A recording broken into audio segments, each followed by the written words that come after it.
I'm good, thanks. We just may not be streaming. You know, that's the way it goes.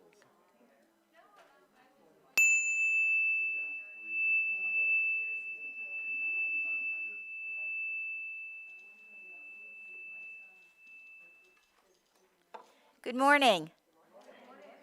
Welcome to the University Unitarian Universalist Fellowship. My name is Joey Cole. It's my pleasure to be your service leader this morning and to welcome you here. We're going to start our service as we normally do with committee moments. So if you have any pressing announcements about the business of the community, please bring them forward now.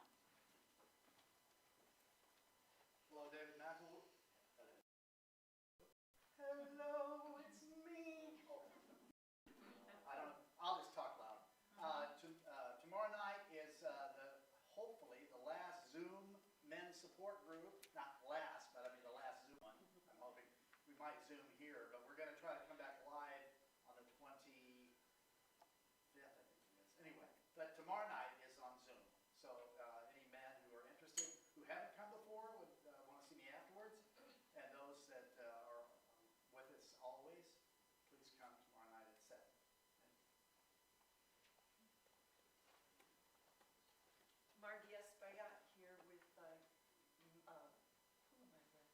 Membership. One of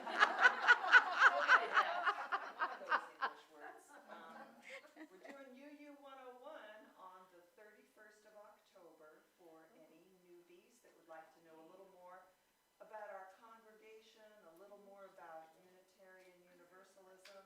It'll be right after service back in the library. Hope to see our new folks there. Thanks.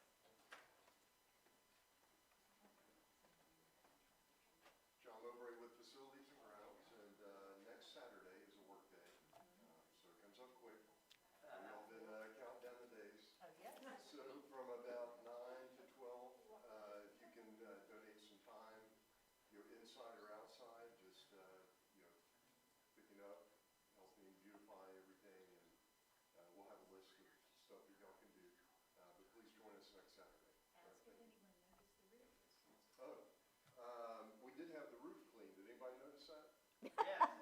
Yeah, it's been driving me crazy for a couple months. Ever since we got it painted, it really stood out like a sore thumb. But we got it cleaned, it looks really good. Thanks, guys. Oh, I didn't do it, by the way. Yes. Good morning. I wanted to let you know that our wonderful administrator, Teresa, will be out for a while, starting on October 21st through, the 30th? 31st, yeah. Anyway. So towards the end of the month, if you have things that you need, please CC somebody else as well as Teresa so that we can make sure that your needs get taken care of in a timely manner. So you could CC Martha or myself, depending on what it is. Thank you. Okay.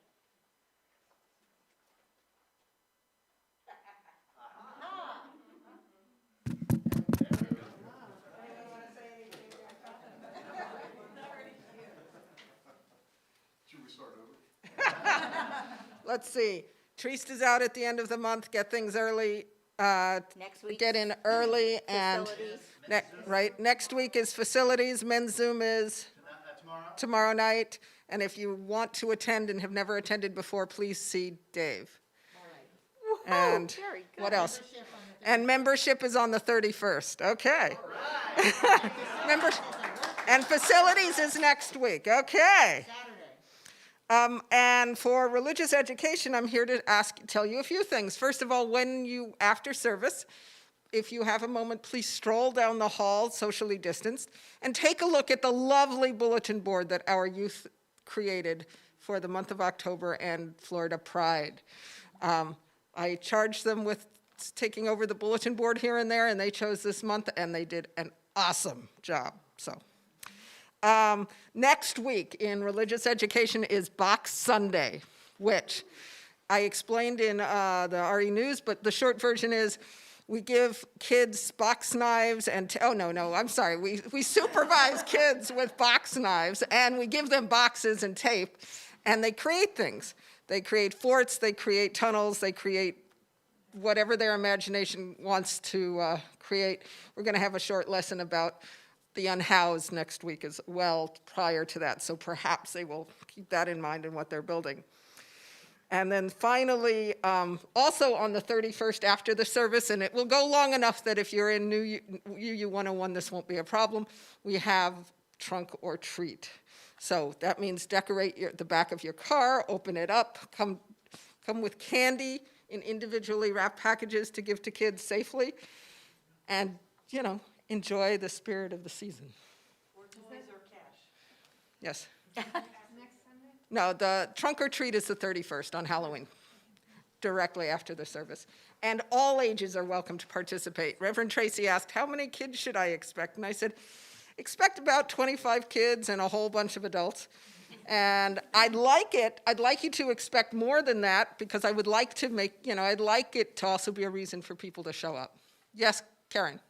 Some people have asked if it's just for our congregation or... Well, I'm not advertising it, but I will put the post on our Facebook page, so I guess people who look at our Facebook page may be invited to join in, but I don't think we're ready yet. Maybe in another year, I was hoping, but maybe in another year, we're ready to make it wild and exciting and invite the whole community in, right? I'm looking at Martha, like I'm waiting for her to jump in. Oh, yeah. Put Crystal in charge. That's Not it. Halloween. That's it. So, no, she's in Maine today. Okay. But, all right. That's it. And I have one last one. I'm going to be hitting up the groups, so just so you know, for kitchen duties. I used to go to each individual committee and ask them to come up with a slate of people who could cover the kitchen duties for that particular month. And we're going to be doing that again. So I just want you to know that starting in November, we're going to be hitting up the various committees for help in the kitchen. Thank you. Okay. I guess we're done with committee moments. So, oh, I forgot to say before, could you please join me in silencing your electronic devices if you have not already done so we don't get interrupted in the middle of service, as sometimes happens. Having been okay.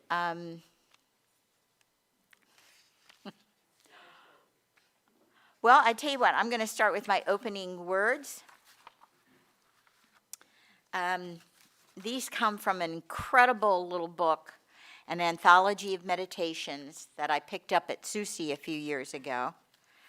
And this particular quote is about social justice. Many people use the term social justice in self-serving ways. What they mean by social justice is just us. But social justice can only begin with the interaction between fortunate people and those who are disadvantaged. It is incumbent upon those who, by virtue of the accident of birth or other circumstance, have good jobs, good educational background, and good lives, to come to the assistance of those who face formidable obstacles to getting an education, to leading fulfilling lives, etc. Social justice insists that people, and this is the best part, are not their circumstances, they are their possibilities. Social justice demands that all people, regardless of their birth circumstances, are entitled to a fair chance at life, that every person has the right to life, liberty, and the pursuit of happiness. And that's from Donald E. Robinson. And while I'm thinking of it, we're also all entitled to the bare necessities. And the two that come out immediately is food and shelter. And it's shelter we're going to be talking about today. Most basic of needs.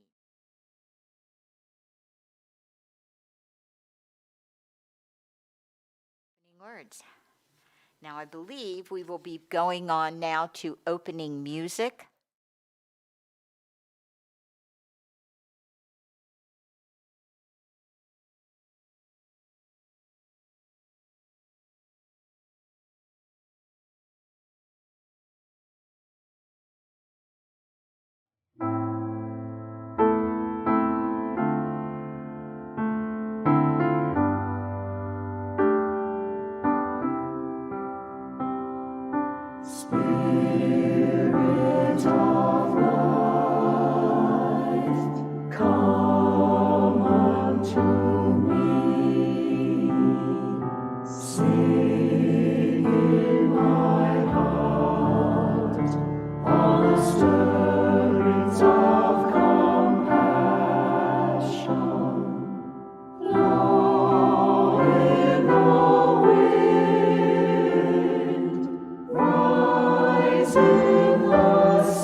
Are the people that were singing. The words and music are by Carolyn McDade, harmonies by Grace Lewis McLaren, etc.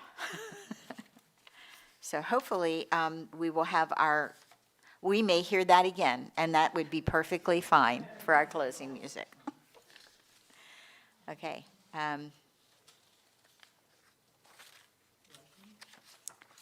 Okay. We're going to do our chalice lighting. I hope. You can do it. Okay. Most of you know these words, so if you'll join with me, in the light of truth and the warmth of love, we gather to seek, to sustain, and to share.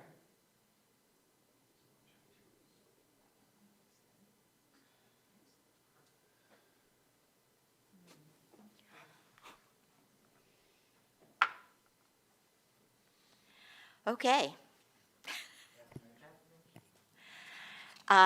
Yes, now we'll join in our affirmation. And you can join me as I recite. Love is the spirit of this church, and service is its gift. This is our great covenant, to dwell together in peace, to seek truth and love, and to help one another. Well, one of my most important duties as service leader is to welcome people today, and I welcome you, any guests or visitors we may have with us today. We are a diverse, caring, justice-seeking community. We gather for affirmation and celebration of shared values, intellectual challenge, and growth, fellowship, and service to humanity. We welcome people from all walks of life, all histories, all religious backgrounds, all race and sexual orientation. Everyone is welcome here. And we welcome you. We do suggest that you come several times to get the full flavor. Our services vary very much sometimes from week to week, but one of the things that's just new for our particular congregation is that we've hired a part-time minister, so we will be having more continuity. However, we still will be having different speakers, so we do encourage you to come back several times. And now, I'd like to turn it over to anyone who would perhaps like to share a joy or a concern. We ask that you keep it brief, but it's nice to be able to share the good things in life, and sometimes even the more difficult ones. It helps to balance them out. So come forward and share, please. Good morning again. So I won't be here next weekend because I was not able to convince my second son and his girlfriend to please just go elope. So they're having a wedding out toward Lake Alfred, out toward Tampa. So I'm quite excited about that, and be a happy day.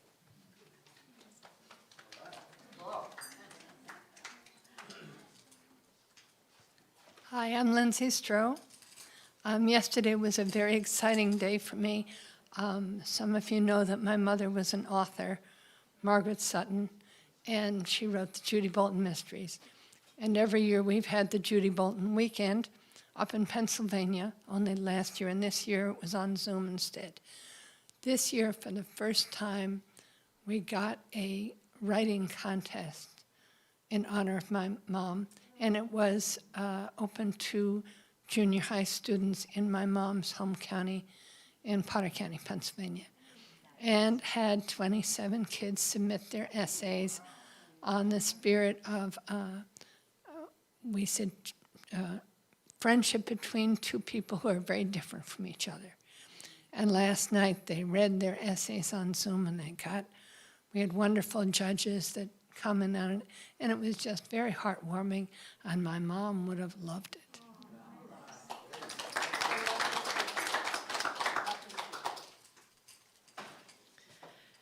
Good morning, Karen Cowden, and I just wanted to share both a joy and a concern. The joy is that our pool, which was leaking 4 inches, then the next day 6 inches, and the next day 7 inches, it got fixed. Yay!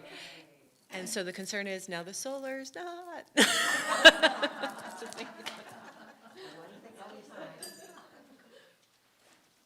If it's not one thing, it's another. I'm Paula Despang, and yesterday I went to the Pride Parade. There were several of you there. It was fun, and it was quite a massive turnout, and that was pretty impressive. We gave away many, many fans that said, "I'm a fan of equality." It was great fun. So, next year there'll be another opportunity like this, and if the weather holds like it did yesterday, do join us.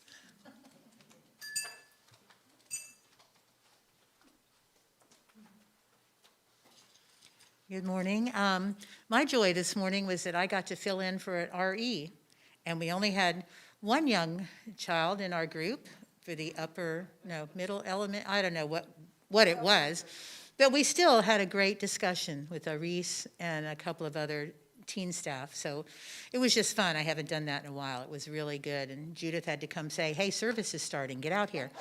So I am. I have one joy from online that Happy is very excited that both their daughters, Happy and John, both their daughters are home for a weekend. One lives out in California and one's local, but still, when they come home, it's nice. So she's very happy. I'll keep watching in case there's any more. We have 17 online this morning watching. Oh, and my other joy is for Carl and Miguel. And this is like an airplane cockpit, but even more confusing. So thank you for your gracious work that you're doing this morning. We appreciate you. It's hard enough sometimes to get people to say yes, and when people say yes, we need to honor that they said yes, and give them all the grace and it's hard work. If it was easy, I would do it. yeah, exactly. I'm not back there. All right, so thank you. Hi, I'm Marilyn Furmanek, and my joy is I've had the longest, almost 2-year break from doing stage work, the longest in my life. So it's been very kind of a bummer, except for directing once and doing a short film. But I broke my long hiatus. I've been cast in Shakespeare's Playfest as a captain of a spaceship where Earth has been decimated. We decimated the Earth and have to find another planet that is not as hospitable as we would like. So I'm a little bit tough. So that it's a little bit of a bummer that the Friday night ones are just online. But the good thing is that more people could possibly see it. So I'm grateful. Thanks.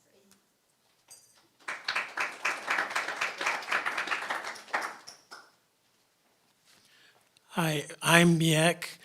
Kelly and I just got back from a trip to New Mexico using the Road Scholar. And if you're not familiar with them, you're going to learn something if you go to a Road Scholar tour. But I learned so much more about the Pueblo people, and I admire them so much more. Our bus driver for most of the time was a member of the Zia Pueblo, and I just learned so much about them from him and from all of our other speakers. So I really enjoyed that.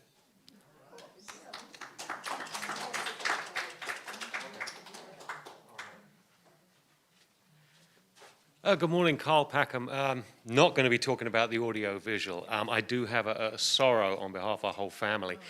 As some of you may know, Amelia did debate for 4 years in high school, always with the same partner, and they were a rather good team. Unfortunately, we got the sad news that her debate partner took her life while she was in college. So still reeling from that. We were up in Gainesville, but unfortunately she's at a mock trial in Atlanta, so she elected to stay. But we got to see Olivia yesterday, so that was good. So yes, please certainly keep Chloe's parents in your thoughts. I can't imagine what they're going through.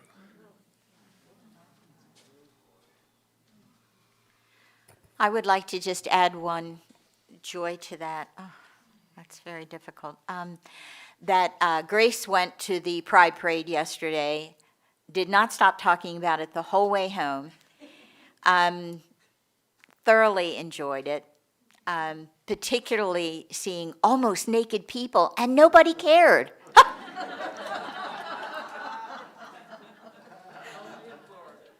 Exactly. Oh, no, I've seen it in Philly, and same thing. And Baltimore. Anyway, thank you. If we could have a moment of silence for those joys and concerns, both spoken and unspoken. Thank you.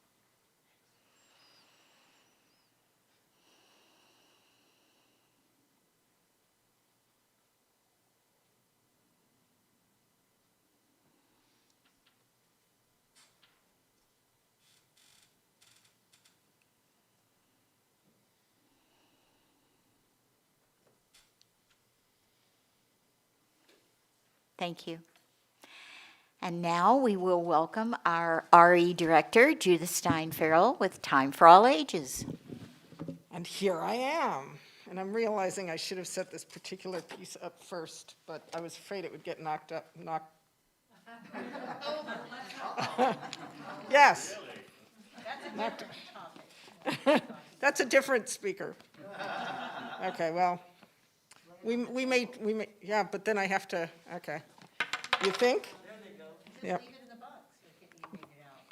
Well, it will do what I need it to do for the moment, anyway.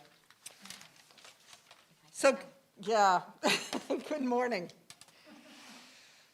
So, what does home mean? Home. What does home mean? Sorry, I've got a family. Home is where they have to let you in. Security. Yep. Yep. Safety. So I'm gonna say, what are the parts of a home? What are the parts of a home? Kitchen. Bedroom. All right, let's start with the walls. The walls. Right. The foundation. Right. Let's start with the foundation. The location. Location. The windows. The doors. The plumbing. The roof. The dog. I don't have those on this. I should have. So first of all, this artwork has been provided by one of our local artists, Beth Kiefer. Thank you, Beth. Isn't it awesome? We're going to find lots of uses for this, I think. So, and the people. What does it take to build a house? It takes wood. It takes people power, right? It takes tools. See, I'm scared to pull this out, even though that's the point of it. So it takes money. It takes plans. It takes, what else? Leadership. Attention to detail. Yeah, you can't read those. I just. All right. Joey, here, help me out. Oh, smart. Okay, there we go. There we go. And we'll go. Maybe you are. There we go.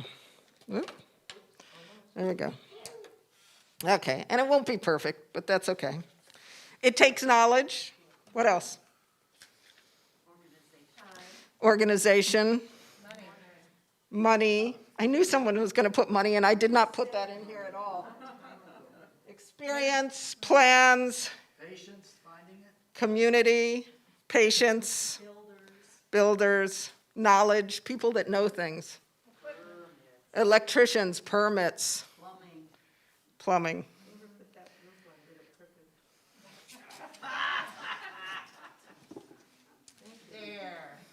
Repair people. Look, and now the wall is crooked, so there we go. Sorry. There we go. There we are. There we are. Inspectors. It takes all these people to build, these pieces, these resources to build a home, a house, the community, a functioning world, right? What happens if resources are missing? What happens if the tools aren't there? What happens if we don't have experienced people? What, right. Martha, come here. Martha, come here. Take out one of those, take out the foundation, would you? Oh, yeah. Not if I was really playing this game, but I will take it out. Well, maybe. You know this game is not, you're not ready to take it out yet. But, I know. oh, Okay. I don't think that's how you play. I don't think you can touch it. What do we Good. think's going to happen eventually if we take all the pieces out? Right, it's going to collapse.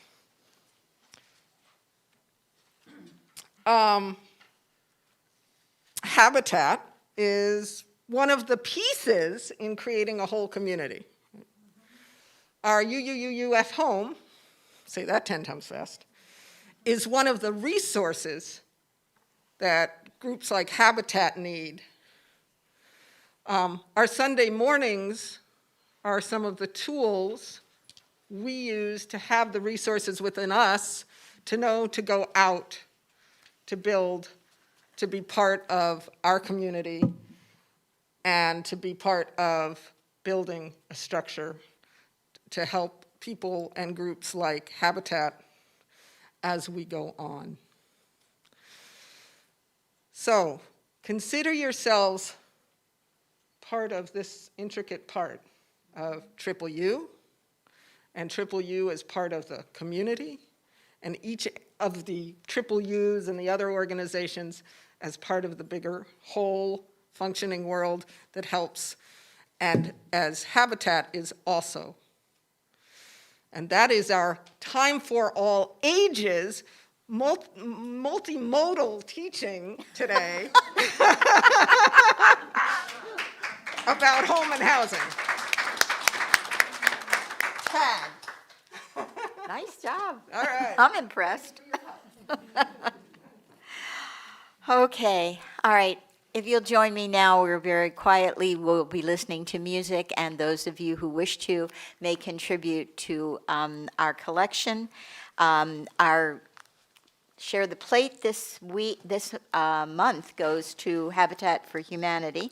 So please give generously, and the basket is over here on the side. While the music is playing, you can just get up and go over and make your donation if you choose.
Wait a minute.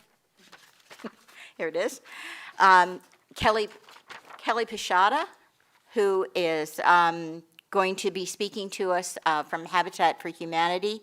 She is the Chief Operating Officer for Seminole and Greater Apopka.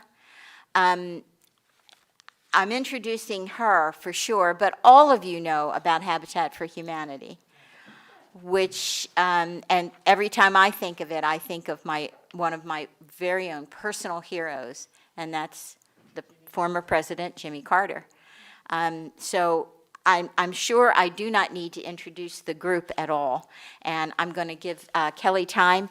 If there is time at the end, she will take some questions, so keep that in mind. And Kelly, if you will join us. Thank you.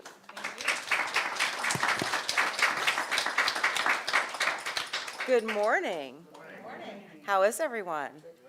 Nice faces, and I know you're all smiling underneath your masks, so I just want to really thank you all very much for having me here today. And, and I couldn't have had a better introduction than what we have right here, because part of what I do talk about is that Habitat is just one spoke of helping to solve this problem. It takes all of those other spokes for us to be able to eradicate poverty and to eradicate the housing problems that we have in our community. Habitat of Seminole Apopka, which is the one that I serve with, we all fall under the umbrella of Habitat International. However, we are all our own entity. So we have our own bylaws, our own board of directors. So my particular affiliate, we serve all of Seminole County and Greater Apopka. However, when we are doing our outreach for our future home buyers, or for another thing I'm going to talk to you guys about, we can help anybody that lives in the Central Florida area. And that can be, we're throwing that net as wide as we need to be able to throw that net for any of the homes that we will be constructing in Apopka and or Seminole County. So it could be anybody that you may know. It may be your neighbor. And it's one of those things that with Habitat for Humanity, and it's that myth of habitat, and I mean, I'm at the right place to be talking about myths and things like that, is that, it's that those houses over there and you don't want to drive in there after dark. That is not what Habitat for Humanity is. Habitat for Humanity is a hand up, not a handout. And we abide by that every single day. Our local affiliate, actually, this is our 30th anniversary. And we just celebrated our 200th home 2 weeks ago. Thank you. Yeah, that's pretty exciting. Yeah. very excited about that. And in those 30 years, we have actually helped over 575 people, with 333 of those being children. And one of the things that we look at when I've done housing for a minute, as we were talking a little while ago. I've actually been doing housing for 27 years.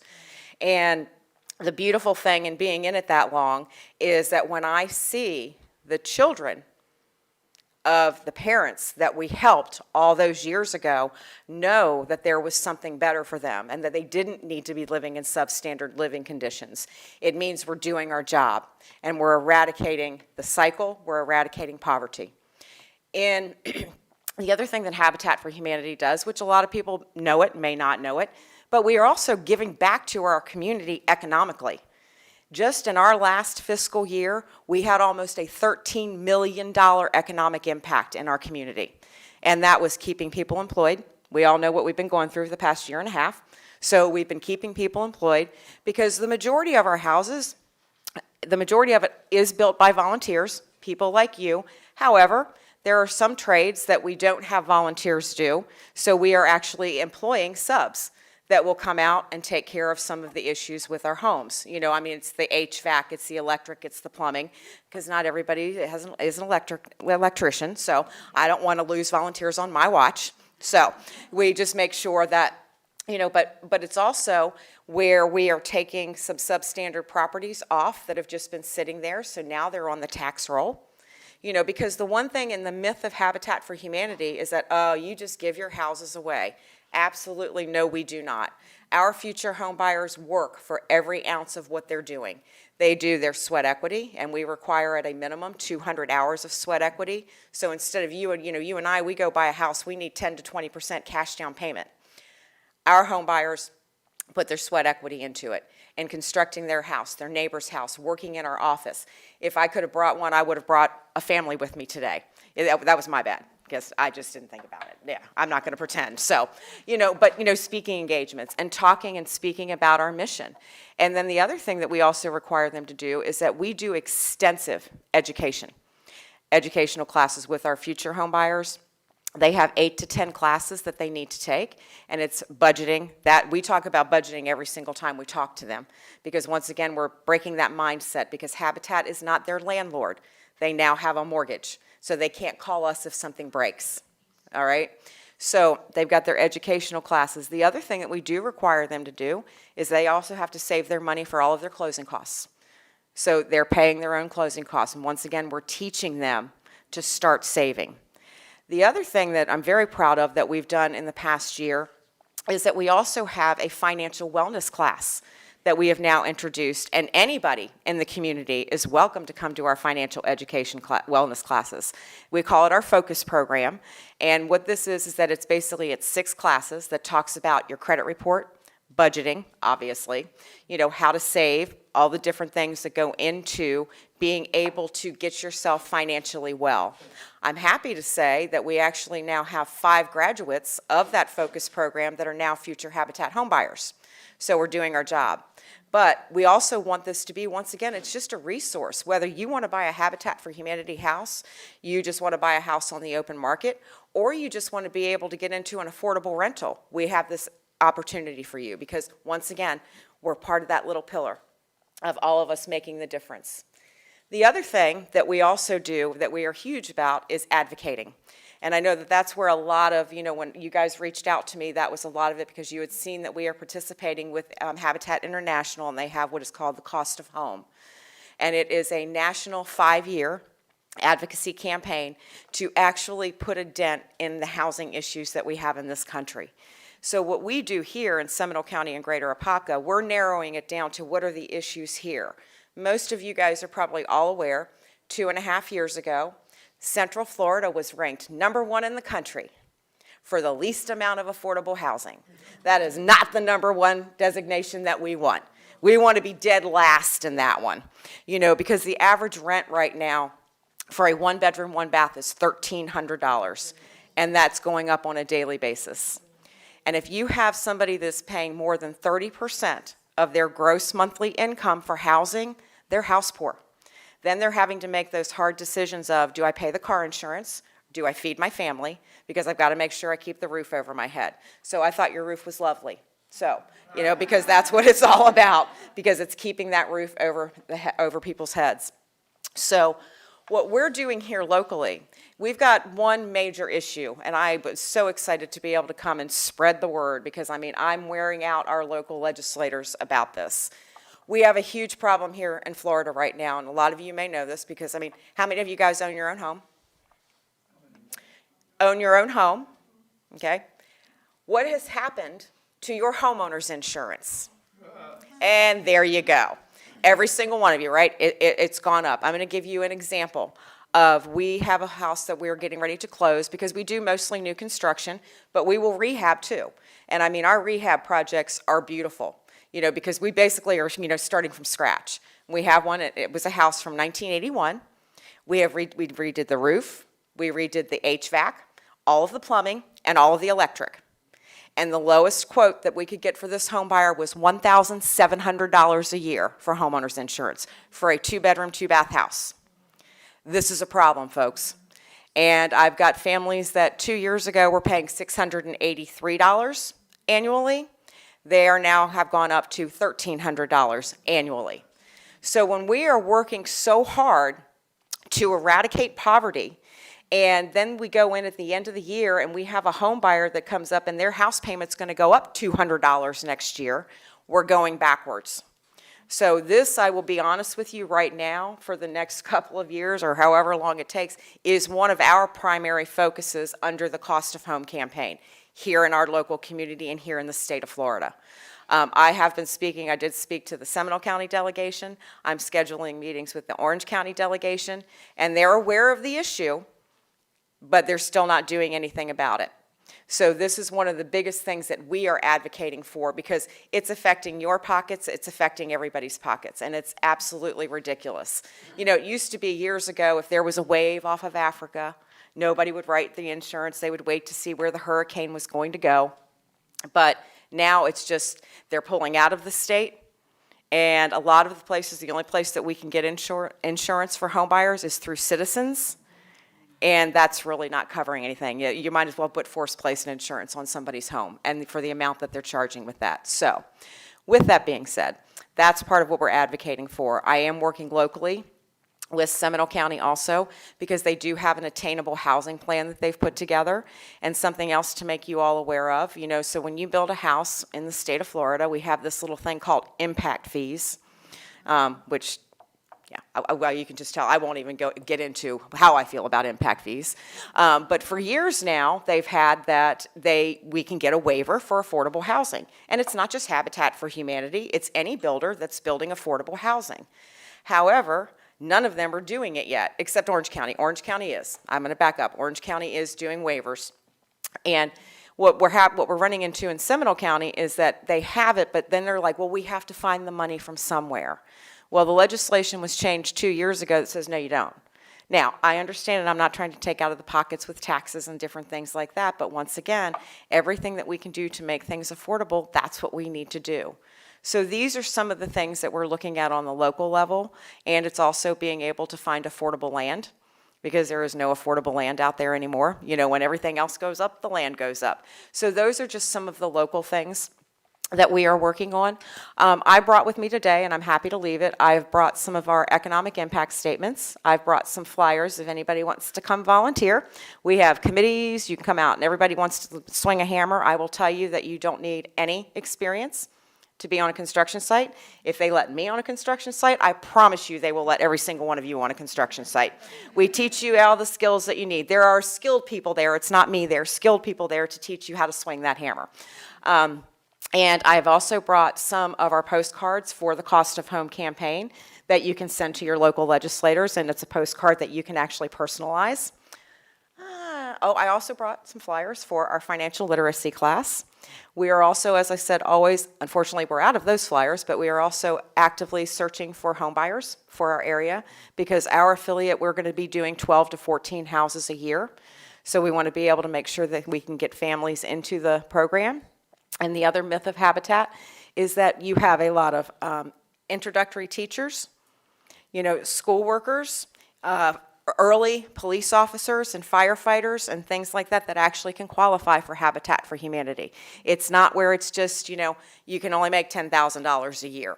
But we do look at all of those things, and there's a lot of people out there that have the need and they can qualify for Habitat. So once again, I look forward to partnering with all of you. I really do appreciate your time. As you can tell, I think you can tell I love to talk about Habitat and love to talk about our home buyers. So anytime I can spread the word about Habitat for Humanity, I appreciate it. And I really do appreciate you guys giving me your time this morning. Does anybody have questions? Do we have a few minutes for questions?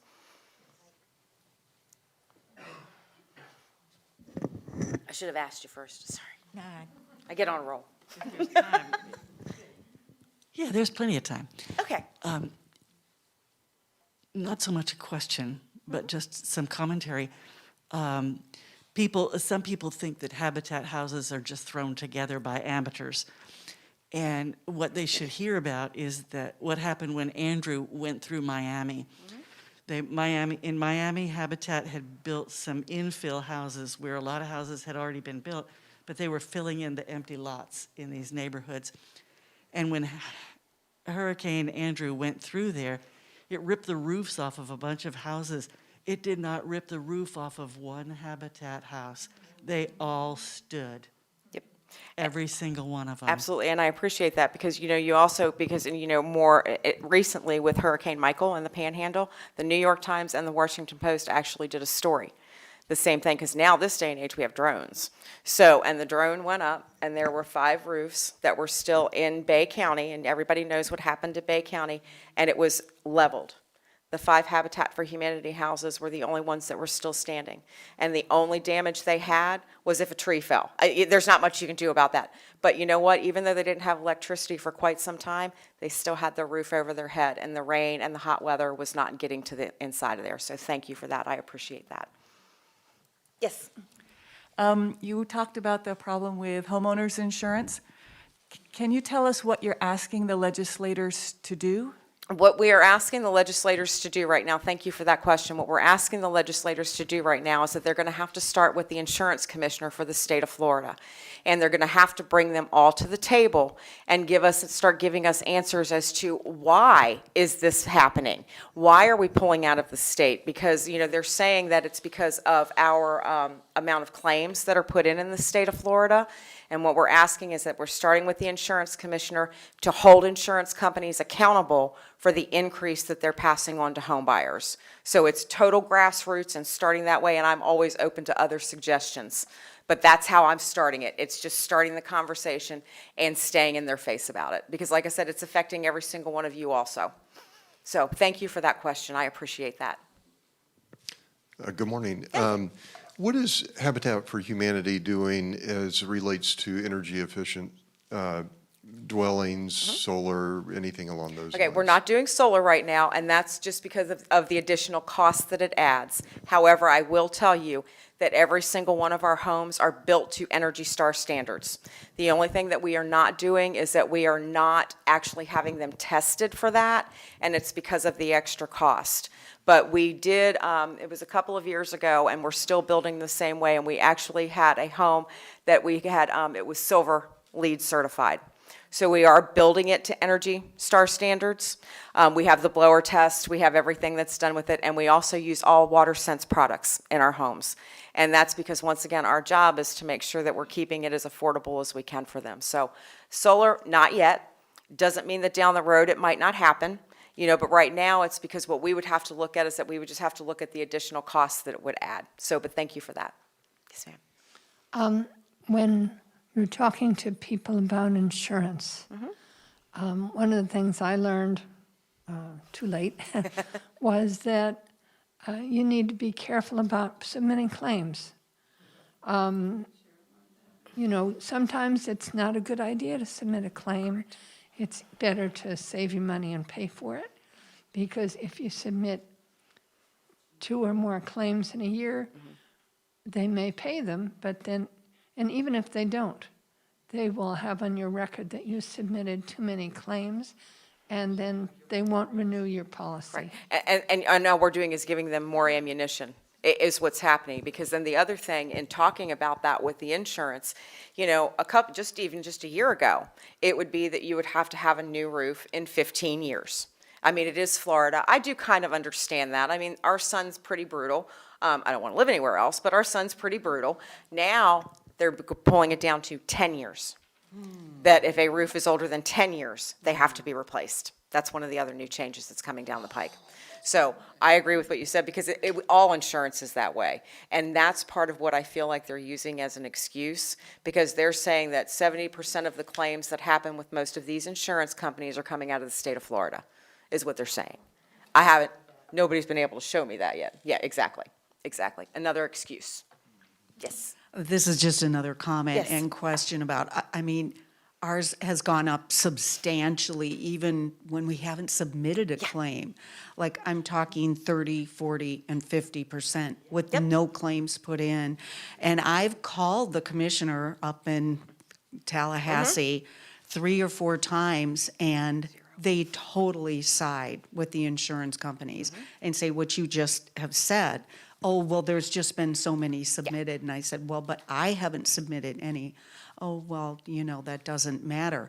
Is there anything, I know you mentioned postcards or just whatever we can do to work in the district of Al Demings, who I feel is a pretty darn good politician, and anything that we can send, postcards or to our And that's exactly what to do, is that it's not only sending it to her, but also send it to your state representatives also, because that's where we're going to have to start. Now, start there, but however, if we get federal involved with us, they're aware. They're aware that this issue is happening.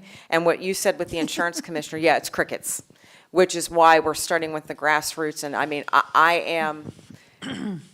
I'm adamant about this, and I'm going to continue to stay in their faces, because, you know, then the other thing in talking to them with the insurance companies, let me throw something else out there to you guys, is, okay, at Habitat for Humanity, part of my job, obviously, is to keep this home affordable for families. So I layer all kinds of money, you know, to help them with down payment.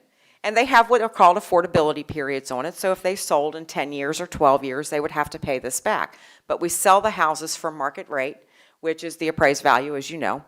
So that's about $200,000 right now. Well, no, they can't afford that, so that's why I layer money and get their mortgage down to 130, or whatever the case may be. Now, the other thing the insurance companies are doing is that for the lost payee clause, they won't do it for more than 2 mortgages, because they feel if somebody has to have more than 2 mortgages, they shouldn't be buying a house. So that's the other thing I'm fighting. So we got to start with the rates. We've got to start with that, because if they were having to pay on all 3 or 4 of those mortgages, I understand. But all they're having to do is pay on the first one, because all we're trying to do is make it affordable for people. You know, and the other side of it is that because anybody can qualify for down payment as long as they're within the income guidelines, it's not necessarily just an affordable buyer. You know, so then you're going to have, you know, because I'm going to be honest with you, we usually have more than 2 mortgages, because of all the money that we're getting to be able to help. Because once again, with everything's rising, and when it costs $200,000, it's still not affordable for them. So I've got to be able to layer it. So that's the other thing that they're doing too. If they have more than 2, then they don't need it. Because there is no way that anything will get done. The insurance companies are so corrupt. There's so much corruption. There is no way anything's going to get better unless it's through our representatives. Yep. And I tried. well, and that's why I said, and that's why once again, I appreciate this morning, because the more people that we can talk and the more people we can talk about it, it's going to take us time, as we all know. But I still firmly believe that we can make the change. You guys all know that. If we continue and we keep moving forward, we can be the ones that make this change. It's just going to be very frustrating to get there. So I appreciate that. Yes, ma'am. Give Martha the last question. And it always takes more time than we think. But that's what our story was about in RE this morning, about a dog that kept barking and barking louder and louder until he so annoyed people that they finally realized, oh, the dog will be quiet when everyone is not hungry. So that's what we've got to be. Yeah, I'm the dog. And I just had a relative that called and said, hey, my neighbor just got a new roof, and this roofing company worked with the insurance company to get them to buy a new roof. I think, you know, we should look at that, because my roof's kind of old. And I'm like, is it leaking? Well, no. Has there been a storm? Well, no. Then why would we try to do that right now when, I mean, it just, so there's things out there going on that make it worse too. But I really wanted to ask about the rehab. Is there a separate program for that? Does it have to be a No, Habitat actually, house? what will happen is that, like I say, the majority of what we do is new construction. However, occasionally, we do, occasionally we get houses back. I mean, we try to work with people, but occasionally we have to. But we will actually rehab a house. We will actually also, if we're out there and we see one that's a decent price, we will buy one and rehab it to resell it to a family. We also get donations of that. And the great thing about with our rehabs, though, our rehab projects look exactly like our new construction. I mean, it's, the outside might be a little bit different, because of looks or things like that, but we actually pretty much take it from the ground up. And because it's going to be, I want to make sure at Habitat for Humanity, any house that we're building or rehabbing is something that I would live in, you would live in, anyone would live in. Because once again, everybody deserves a safe, decent, affordable house and a place to live. Thank you. Thank you all so much for your time this morning. It's been my pleasure.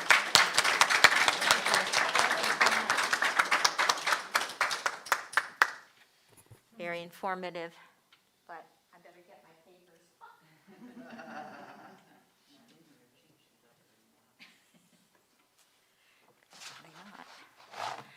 Okay, all right, thank you so much for that.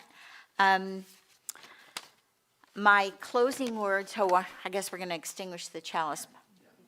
Okay, if you'll join me, we extinguish this flame, not the light of truth, the warmth of community, or the fire of commitment.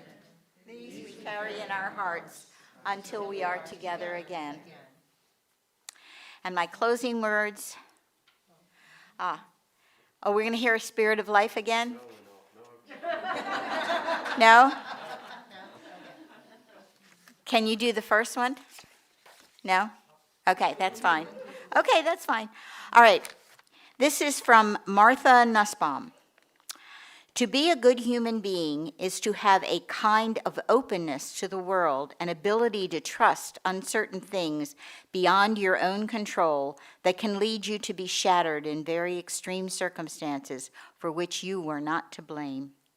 That says something very important about the condition of the ethical life, that it is based on a trust in the uncertain and on a willingness to be exposed. It is based on being more than a plant, more like a plant than a jewel, something rather fragile, but whose very particular beauty is inseparable from that fragility. I'm kind of sad we didn't get the opening music because it was We Build the Land, and it was from First Unitarian Church of Baltimore. Those of you that don't know, I'm from Baltimore. And I've been to that church numerous times, and it's lovely. It was a stop on the Underground Railroad way back when. Yeah. Yeah, kind of cool. Very historical in downtown Baltimore. Anyway, we could sing We'll Build the Land if we had music and books and and everybody could sing. Okay. That's it, I guess, then. I'm so happy that you were all here. Thank you again, Kelly, for a wonderful presentation. I think she'll be staying for a few minutes for coffee. And November 5th, we have a work day, a thing with them. Yes. November 5th is going to be our volunteer day for Habitat for Humanity. So those of you that are interested in signing up, please check your calendars and mark that date, November the 5th. I think it's a Friday. It is, Okay, all their cool. Saturdays were full. Yeah, all the Saturdays are full. Gee, I wonder why. Anyway, all right, go in peace, and thank you for being here.